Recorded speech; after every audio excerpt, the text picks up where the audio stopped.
Hello दोस्तों, आप सभी को गुलाब जामुन जैसी मीठी मीठी नमस्कार। और उसी के साथ आप लोगों का स्वागत है मार्केट के पैचअप या ब्रेकअप शो में। आज के दिन एक तो हम हमारी मार्केट को डिस्कस करेंगे क्योंकि कल के दिन होने वाली है निफ्टी और सेंसेक्स की एक्सपायरी, बिकॉज परसों को होने वाली है महाशिवरात्रि की छुट्टी। बाय द वे आप सभी लोगों को एडवांस में महाशिवरात्रि की हार्दिक हार्दिक बधाई हो। और उसी के साथ साथ कल के दिन होने वाली है दो आईपीओ की क्लोजिंग, जेजी केमिकल एंड सोना मशीनरी की। तो वहां पर क्या रहेगा मेरा फाइनल डिसीजन, उसे स्टडी आउट करेंगे। और उसी के साथ साथ दो आईपीओ की होने वाली है कल के दिन लिस्टिंग। एक तो हमारा प्यारा सा मुक्का प्रोटीन का आईपीओ जहां पर काफी लोगों को काफी ज्यादा उम्मीदें बनी हुई है, और उसी के साथ साथ एमडी के एग्रो फूड्स की। तो उन सभी में क्या रहेगी लिस्टिंग स्ट्रेटेजी, उसे भी स्टडी आउट करने की कोशिश करेंगे। तो अभी से इस वीडियो को लाइक और चैनल को सब्सक्राइब कर दीजिएगा। अगर हम बात करते हैं सबसे पहले आज के दिन के एफआई और डीआई की डाटा की, तो डीआई ने भी 2150 करोड़ की बाइंग करी है और वहीं पर एफआई ने भी 2760 करोड़ की बाइंग करी है। नेट में बाइंग का फिगर एक अमेजिंग फिगर है जो हमारे लिए और मार्केट के लिए पॉजिटिव हो जाता है। उसी के साथ साथ अब अगर हम बात करते हैं सबसे पहले आईपीओ की, कल के दिन होने वाली जेजी केमिकल और सोना मशीनरी आईपीओ की क्लोजिंग। तो अगर मैं दोनों आईपीओ में अपने डिसीजन की बात करूं, सबसे पहले अगर मैं जेजी केमिकल्स आईपीओ की बात करूं, तो देखो आईपीओ को तो मैं अप्लाई कर रहा हूं दोनों ही, ये मेरा इसमें पर्सनल डिसीजन होने वाला है। बट कौन सी कैटेगरी से, तो देखो अगर मैं बात करूं रिटेल कैटेगरी में तो मैं इसे अप्लाई करूंगा ही करूंगा। बट अगर मुझे एचएनआई की तरफ से मिनिमम टू मिनिमम 30x और क्वालिफाइड की तरफ से 20x का सब्सक्रिप्शन देखने को मिल जाता है, तो वहां पर मैं इस आईपीओ को भी इजीली एचएनआई कैटेगरी से अप्लाई कर दूंगा, बीइंग ए मॉडरेट अग्रेसिव होकर। और जैसी सब्सक्रिप्शन देखने को मिल जाती है मैं आप लोगों को टेलीग्राम चैनल पर भी अपडेट कर दूंगा। टेलीग्राम चैनल का लिंक आपको डिस्क्रिप्शन में मिल जाएगा। अगर मैं दूसरे आईपीओ की बात करूं सोना मशीनरी एसएमई आईपीओ की, तो ऑब्वियसली बीइंग ए डिफेंसिव होकर हम कभी भी एसएमई आईपीओ को अप्लाई नहीं करते हैं। बट बीइंग ए अग्रेसिव होकर बोलूं तो मैं इस आईपीओ को अपने हर फैमिली मेंबर के अकाउंट से अप्लाई कर रहा हूं। ये मेरा इसमें पर्सनल डिसीजन होने वाला है। फिर भी अगर हमें कंफर्मेशन का वेट करना है, तो अगर एचएनए कैटेगरी में 100x का सब्सक्रिप्शन देखने को मिल जाता है तो मैं वहां पर तो इजीली इसको अप्लाई कर दूंगा। बट इन दोनों ही आईपीओ में ये मेरा पर्सनल डिसीजन होने वाला है, जो मैंने आप लोगों के साथ educational and learning perspective discuss किया है। आप लोग अपने रिस्क रिवॉर्ड रेशो, अपने माइंडसेट और अपने फाइनेंशियल एडवाइजर से कंसल्ट करके कोई फाइनल एक्शन बनाइएगा। और वैसे भी जो हमने कल रैंकिंग डिस्कस करी थी उसके बेस पर फर्स्ट पे आता था सोना मशीनरी, सेकंड पे आता था जेजी केमिकल, थर्ड पे आ रहा था हमारा आरके स्वामी एंड फोर्थ पे था वीआर इंफ्रा। और उसी के साथ साथ आप लोगों को म्यूचुअल फंड में या इंश्योरेंस सेगमेंट में कोई भी हेल्प की जरूरत है, या आप लोग चाहते हो कि being a mutual fund distributor हम आपका पैसा मैनेज करने में आपकी हेल्प करें, तो आपको डिस्क्रिप्शन में मेरा नंबर मिल जाएगा, आप मुझसे कांटेक्ट कर सकते हैं। अब अगर हम बात करते हैं दो आईपीओ की जिनकी होने वाली कल के दिन लिस्टिंग, सबसे पहले तो अगर मैं मुक्का प्रोटीन्स आईपीओ की बात करूं, बाय द वे इसके अलॉटमेंट ने परेशान कर रखा है थोड़ा सा, बट कोई बात नहीं, जल्दी ही हमें देखने को मिल भी जाएगा। और अभी तक मुझे भी नहीं पता है कि क्या ये आईपीओ मुझे अलॉट हुआ है या नहीं हुआ, बट जिनको भी ये आईपीओ अलॉट होगा उन सभी को एडवांस में कांग्रेट्स। और साथ ही साथ वीडियो को लाइक जरूर कर दीजिएगा। अगर मैं इसमें अपनी लिस्टिंग स्ट्रेटेजी की बात करूं, तो जैसे ये आईपीओ लिस्ट होता है तो जैसी हमारी स्ट्रेटेजी होती है कि 50% क्वांटिटी को तो मैं इमीडिएट बुक कर लूंगा ओपन होते सार, और बाकी रिमेनिंग 50% क्वांटिटी को पहले 1 घंटे के लो पर ट्रेल करने की कोशिश करूंगा। ये मेरा इसमें पर्सनल लिस्टिंग स्ट्रेटेजी होने वाली है अगर आईपीओ मुझे लोड हो जाता है। देखो ये जो चीज मैंने आप लोगों के साथ डिस्कस करी है, ये होता है हमारा लिस्टिंग का माइंडसेट।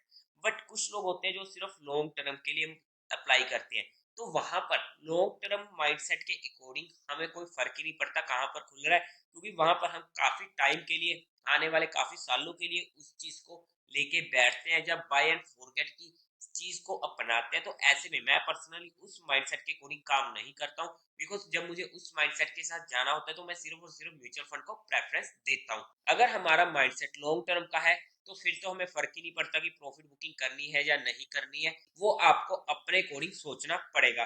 बाय द वे अगर हम दूसरे आईपीओ की बात कर लेते हैं जो एसएमई आईपीओ था एमडी के एग्रो फूड का, मैंने पर्सनली इस आईपीओ को अप्लाई नहीं किया था। बट अगर ये आईपीओ मेरे पास होता तो आप सभी को मालूम है कि एसएमई आईपीओ में मेरी लिस्टिंग स्ट्रेटेजी हमेशा सेम रहती है कि जब भी कोई भी आईपीओ लिस्ट होता है मैं वहां पर इमीडिएट बुक करने की कोशिश करता हूँ, मुझे फर्क नहीं पड़ता उसके बाद वो आईपीओ डबल हो रहा है, ट्रिपल हो रहा है या आधा रह रहा है। रीजन की बात करूं तो क्योंकि हमें जनरली एसएमई आईपीओ में सर्किट्स देखने को मिल जाते हैं, अपर सर्किट या लोअर सर्किट। अब कौन सा लगना है नहीं मालूम, क्या लगना कंफर्म है कोई जरूरी भी नहीं है, बट अगर बाय चांस लोअर सर्किट लगा तो वहां पर हमारा एग्जिट नहीं हो पाएगा जब तक वो खुलेगा नहीं। तो वहां पर बस इस सर्किट के चक्कर से बचने के लिए मेरा एसएमई आईपीओ में, हर एसएमई आईपीओ में यही रूल होता है कि मैं उसे इमीडिएट बुक करने की कोशिश करूं। बाय द वे, अगर आप लोगों के पास ये अलॉटमेंट है तो कोई भी एक्शन लेने से पहले एक बार अपने फाइनेंशियल एडवाइजर से कंसल्ट जरूर कर लीजिएगा। और इनफैक्ट इसी एसएमई आईपीओ में नहीं, अगर आपको आईपीओ अप्लाई करना हो या फिर कोई अदर आईपीओ हो, हम जहां पर सिर्फ और सिर्फ चीजें एजुकेशन पर्पस डिस्कस करते हैं। मेरा वहां पर क्या माइंडसेट होता है, मैंने अपना माइंडसेट बताने की कोशिश करी है। हर किसी का माइंडसेट, हर किसी का रिस्क फैक्टर अलग अलग होता है, तो आपको उसके अकॉर्डिंग काम करना पड़ेगा। अब अगर हम हमारी मार्केट की बात करते हैं तो क्या हमारी कल के दिन बात हुई। 22,200 की हमारी इंपोर्टेंट सपोर्ट है, 22,400 हमारे इमीडिएट रेजिस्टेंस है। मार्केट खुलती है, हमारे रेजिस्टेंस से पलटती है, हमारी सपोर्ट पर आती है और वहां से क्या ही हमें प्यारी मूव देता है। अगर हमने दोनों मूव्स को कैप्चर किया है फिर तो सबसे अच्छी बात है। अगर हमने इस मूव को भी कैप्चर किया है तब भी अच्छी बात है कि आप लोगों को काफी ज्यादा मजा आ चुका होगा। अगर हम कल के दिन मार्केट की बात करते हैं तो वहां पर अगर आप लोग ऑप्शन चेन डाटा देखोगे तो हमारे लिए ऑप्शन चेन डाटा के बेस पर 22,400 हमारे इमीडिएट सपोर्ट बन रहा है और मेजर सपोर्ट हमें मिल रही है 22,300 की कल के लिए।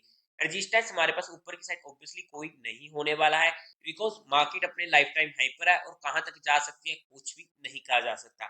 लेकिन अगर मार्केट कल के दिन गैप अप खुल जाती है फिर तो वहां पर हमें थोड़ा सा वेट एंड वॉच करना पड़ेगा। अदरवाइज हमें हमारी सपोर्ट पर ही काम करना पड़ेगा। 22,300 की पहली सपोर्ट है, 22,400 की हमारे पास इमीडिएट सपोर्ट होने वाली है। इमीडिएट सपोर्ट पर बाउंस आने के थोड़े से कम चांसेस होते हैं कि like 60 to 70%, but major support पर हमें वहां पर बाउंस आने के 80 से 90% के चांसेस हो जाते हैं, चाहे हमारी इमीडिएट सपोर्ट हो चाहे मेजर सपोर्ट हो। बट हमारा स्टॉप लॉस हमेशा स्ट्रिक्ट होना चाहिए 20 से 30 पॉइंट्स का।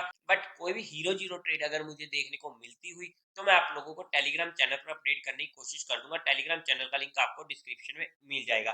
By the way, bank Nifty में अगर आपने काम किया होगा, क्योंकि आज के दिन हो क्या रहा था, सुबह तो बैंक निफ्टी लीड कर रहा था लेकिन वहीं पर निफ्टी उसके ऑपोजिट नीचे की साइड जाता जा रहा था। सेकंड हाफ में बैंक निफ्टी शांत हुआ और वहां पर निफ्टी ने अच्छा बाउंस बैक किया और लाइफ टाइम हाई तक जाकर खड़ा हो चुका था।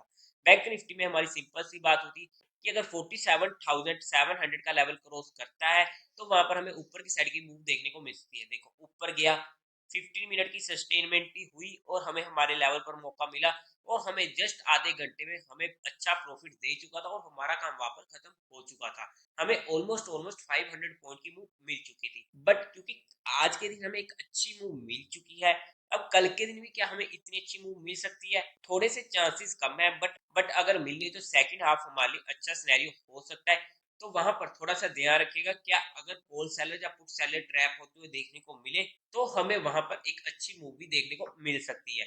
बाय द वे, जहां पर जितनी भी चीजें डिस्कस की गई है वो सिर्फ एजुकेशन एंड लर्निंग पर्सपेक्टिव की गई है, किसी भी तरीके की कोई भी इन्वेस्टमेंट टिप या एडवाइस नहीं है। फिर भी अगर आप लोगों को कोई भी काम करना हो तो एक बार अपने फाइनेंशियल एडवाइजर से कंसल्ट जरूर कर लीजिएगा। तो देवी और सज्जनों, उम्मीद है आप लोगों को ये वीडियो अच्छी लगी होगी। तो इस वीडियो को लाइक कीजिएगा, शेयर कीजिएगा और साथ ही साथ चैनल को सब्सक्राइब करें। हर हर महादेव।